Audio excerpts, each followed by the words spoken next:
Hey guys, it's Rhinosaur. Welcome to today's video. Today I'm going to be talking about Halo 3 and how the game really hit different. Before we get into it, we should probably go back to the year 2007.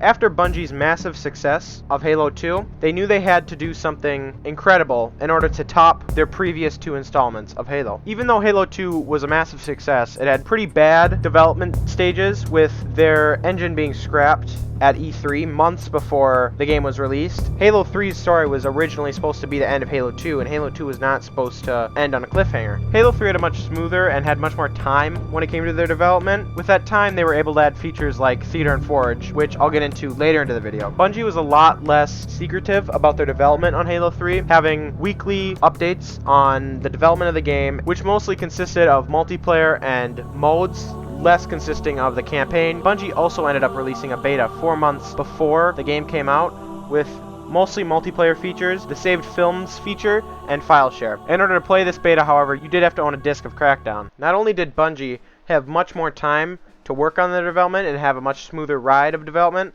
they also were able to have more options for what they wanted to do with the game because of the new hardware on the Xbox 360. The hardware on the Xbox 360 really changed how the game had felt previous to other games, with it being much more immersive and having better graphics, better physics, and overall just a better quality of gameplay. One of the cool things about it being on Xbox 360 is they had 50,000 pieces of audio in the game, and nearly 40,000 of those pieces were just being NPC dialogue, which I can attest to, having still played Halo 3, as you can see in the previous video. Go check that out after you watch this video.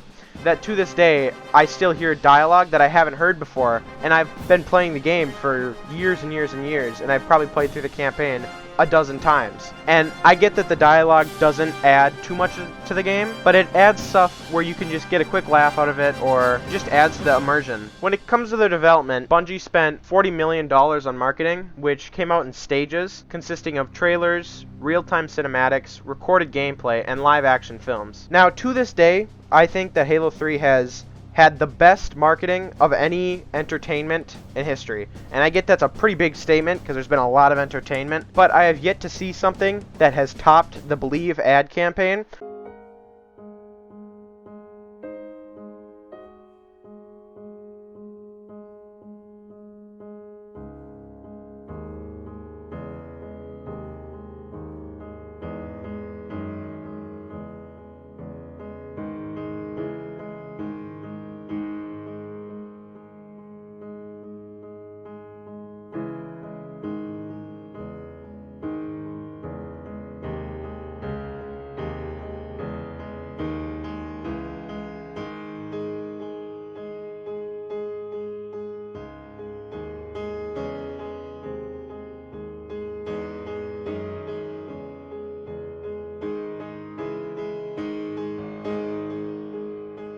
Which I'm going to link down below, and I highly recommend you watch it after this video. But this was a series of ads that followed fictional veterans in the war between the Human and the Covenant in the Halo universe, and how their story is tied into with Mr. Chief. The best part of these ads was a diorama made by hand that really showed and gave emotion to the game, and with a commentator in the background and the music in the background really just helped it feel emotional. And I get that it's just a game, but for a game to be able to make the players feel emotionally connected to parts of it can really help the game drive, and many games try to do that. This ad campaign really helped do that because it's just so beautiful. The Believe ad campaign was released on September 12th, 2007.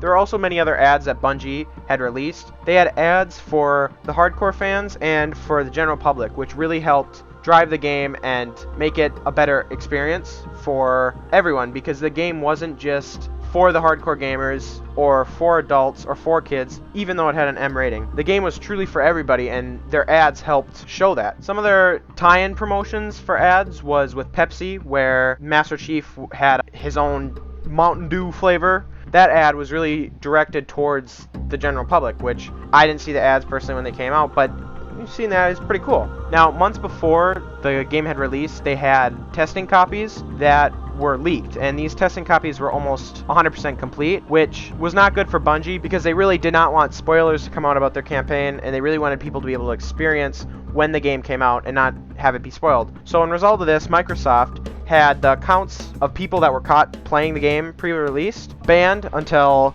the year 9,999 on Xbox Live. The game launched with 3 versions to buy, including the Standard, Limited, and Legendary. Now, I'm not sure the price on the Limited, but I know that the Standard was $59.99 and the Legendary was $129.99. The Standard came with a game disc, a manual, and a small poster with the control map and artwork on the poster. The Limited condition was contained in a metal casing and included the game disc, manual, poster, Xbox 360 bonus disc with the featurettes, which I'm not too sure but seemed to be a series of behind the scenes on disc, and also a hardcover bound Beasterium, which was a collection of lore and art covering the species and cultures of the Halo universe. The Legendary came with a game disc, a manual, a poster, an interactive bonus disc, the Beasterium on DVD, another DVD including exclusive content, and a scaled replica of Master Chief's helmet, which acted as a case. Now, we know the development was pretty good, and the marketing was amazing. How did sales go?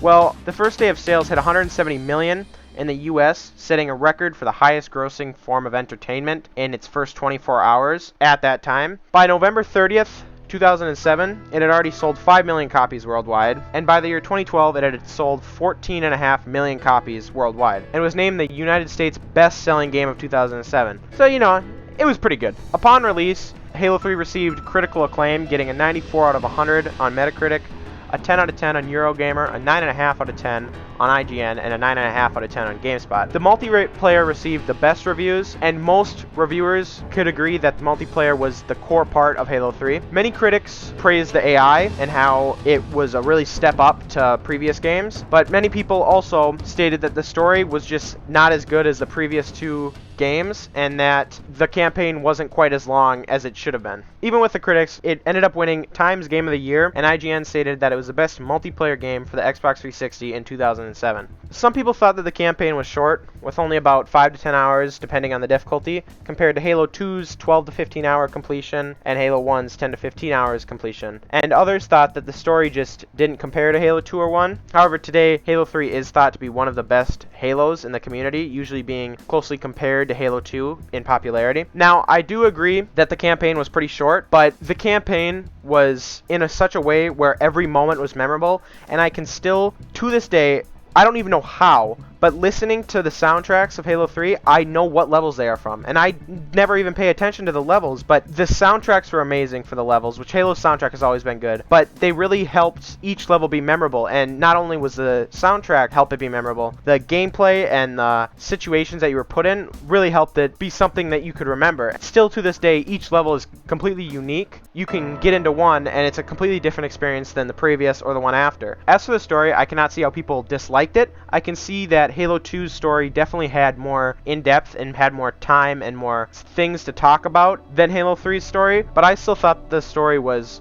really good. Many people talk about the physics of the game, and when the game came out, to this day, the graphics and physics still hold up. And, I mean, they're not good, but they hold up, unlike Halo 2 and 1's. But on Sierra 117, when you would walk into that plant and it would move, and it had real physics, that wasn't really seen before in video games. It was seen, but it wasn't that unique and that cool. And the amount of dialogue, as I stated earlier, in the campaign really helped it feel like an open sandbox and really helped the replayability of it compared to other games. There are still some iconic lines that I remember to this day that just make me laugh.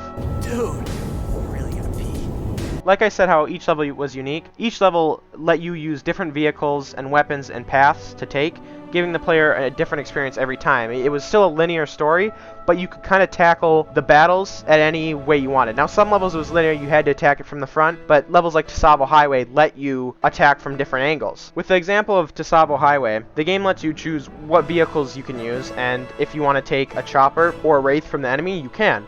Or you can stay in the Warthog with your friendly AIs and let them drive if you want to, which I would not recommend. With the story now focused on the brutes, I thought that was really cool, and having the elites be also friendlier in the game and being your allies in the game was a cool thing, like on the level of the Covenant when you're going to fight both Scarabs and you have the elites join into your Warthog or your tank, whatever you choose. It was just really cool, and it's something you really hadn't seen before as the Master Chief fighting alongside elites. To this day, my favorite enemies in Halo are the Brutes, which I am really excited for them to actually come back in Halo Infinite. They were kind of in Reach, but they weren't really in Reach. It's really the first time that Brutes have been back in a while, and I'm just super excited for that, but that's off topic. The reason why I really like the Brutes is how unique they were and how it was cool to see them with like shields, unlike in Halo 2 when they didn't really have shields. With the Brutes now having shields, when their shields broke, they would go into a rampage and start brutally attacking you, which I thought was cool because it really would change the way you would attack them. You would want to be at a range facing the Brutes, unlike with the Elites where sometimes you could get in there and melee them and it would be easier to kill them. But with the Brutes, when they go into that rampage, they can one-shot you at higher difficulties, which helped think about how you're going to fight the Brutes and how unique they were compared to other enemies. Now, Halo never really had a problem with unique enemies. I just think the Brutes in Halo 3 were the peak of enemies in all of Halo, which comment down below what you think. Many of you will probably disagree, but I'm sticking to it. Not only were the Brutes really cool in Halo 3, the Flood also had a major improvement, and the Flood has always been cool in all the Halo games, and I think many people can agree with that. But in Halo 3, I really felt like they were the best and had the best improvements, because now the Flood were able to infect dead bodies, which was really cool and could affect on places like Floodgate, where you would stand and where you would go. And the Flood also having pure forms like the Flood tank, which was just a big tank that could tank a ton of health and could one-hit you if it meleeed you. The Stalker, which was just a little spider thing that would use to get away. And the Ranged, which would shoot you with these little spikes. I just really loved the pure forms and how they added to the Flood, which was already super cool. Levels like Cortana and Floodgate really made the players feel like they were in an outbreak, and seeing how it spread was super cool in Floodgate. Seeing your allied Marines, how the Flood was taking over and how they had defenses set up, but it just wasn't able to hold back the Flood was super cool. Halo 3 probably had the best level in all of Halo, and it's my favorite level in all of Halo. Many people will agree that it is one of the better levels in Halo, but I think that it is the best level in Halo. And this level is the Covenant. Now, this is entirely my opinion, but this level had everything. It had flying, it had driving, it had the Flood, it had the Covenant, and it had Scarabs. It literally had any enemy you could ask for. Any vehicle that you wanted to drive was pretty much in there, except for certain vehicles, but it really had a lot of vehicles that you could do, and a lot of weapons that you could use, and a lot of enemies that you could go up against. And the big battle scenes that happen are super cool with Hornet and the Scarab. The level starts off with you getting dropped off with some ODSTs and Marines. After you get dropped off, your goal is to destroy the shield generators. After you get the first one, you get to go into a Hornet because Johnson's team had failed at breaking the shield generator. So you get to fly a Hornet, and you get to be in this really cool aerial attack scene, which was not in any of the other levels, and it was super cool to be flying around and shooting down enemy ships, Banshees, and Phantoms. It was just super cool. After you shut down the last shield, you have to go fight 2 Scarabs, which you get to go into a tank, drive through with the tank, which was fun, and then you get to fight 2 Scarabs, and you get to get into a Hornet, and you can either jump on the Scarab, go into it, and break it from the inside and destroy its heart, or you can stay in the Hornet and just shoot it from the outside. But this scene was really cool because it was really a truly big battle scene where you have 2 massive enemy vehicles and a ton of little ones scattered below, and then your teammates are fighting the little ones, and it's just something that's really cool that you just didn't see in any of the other levels. Once you pass that, you have to go and stop Truth from firing the rings. This part is probably my favorite part out of any Halo game, and this is the part that I remember most, was how you got to team up with the Flood, and how you basically teamed up with one enemy to stop a greater enemy, and it was really cool just to fight alongside the Flood and see the Flood as your ally, which for a kid that saw the Flood as a cool enemy, it was so awesome to see them as an ally. After the Arbiter stabs him with his sword, Truth! The voice of the Covenant! So, you must be silenced.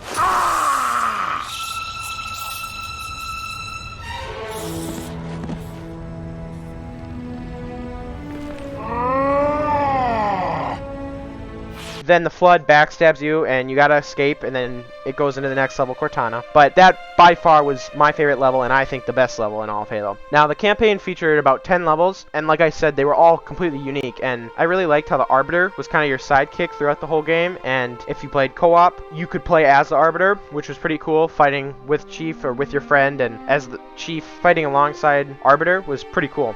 Now, probably the saddest moment in all of video gaming history was Sergeant Johnson's death while he was killed by 343, Guilty Spark. Now that I think about it, It almost seems like Bungie was kind of warning us about 343 killing something else. Anyway, but this part of the game was definitely unique, and I hope that Sergeant Johnson comes back in Halo Infinite. Part of me hopes that he does, part of me hopes that he doesn't, because then it'll kind of ruin that moment. But seeing Sergeant Johnson die with a character that has been with you for however many years in the campaigns kind of sucked, but it was definitely a moment that I will not forget in Halo, and it was really satisfying killing 343 Guilty Spark towards the end of the level where you get to kill him with a Spartan laser. That part of the campaign was pretty cool, and then it ended off with an awesome Warthog run where the tiles flew up from everywhere, and that part, honestly, of the game was one of the most fun to do with friends because we were all trying to stay alive and we all wanted to finish it together, and it was just really fun because you didn't know what tiles were going to blow up, and it was just one of the best parts of the co-op campaign that I will be posting next video. Send me out with a bang.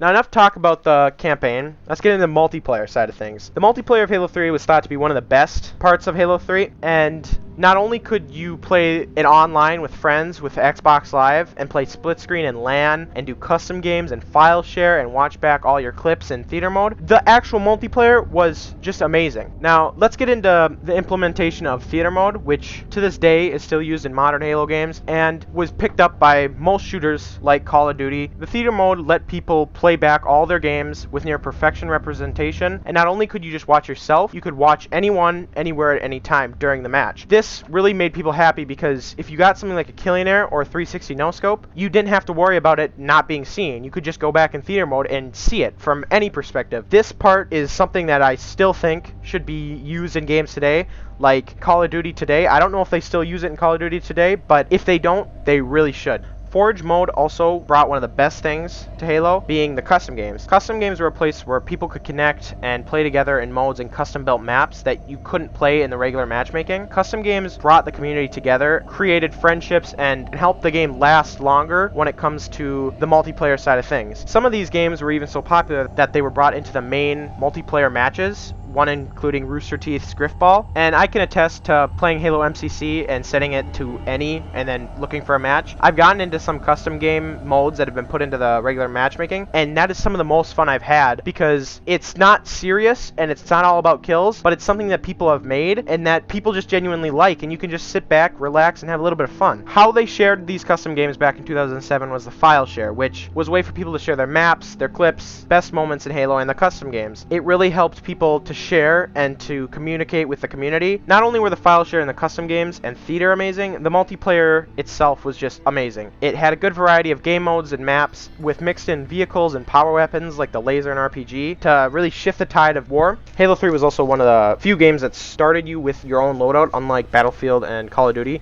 You just had two guns that everybody started out with. Everybody started out with a fairness, and you could go and find guns on the map, and if you died, you lost them, somebody could pick them up, and it really made the game more fair and was more about skill than anything else. And the community was awesome too, and even to this day, from a game that's 13 years old, I still have experiences of getting online, talking to people, and making friends. The multiplayer really is what brought Halo 3 home and really made it one of the best Halo games, if not the best, in my opinion, the best Halo game of all time.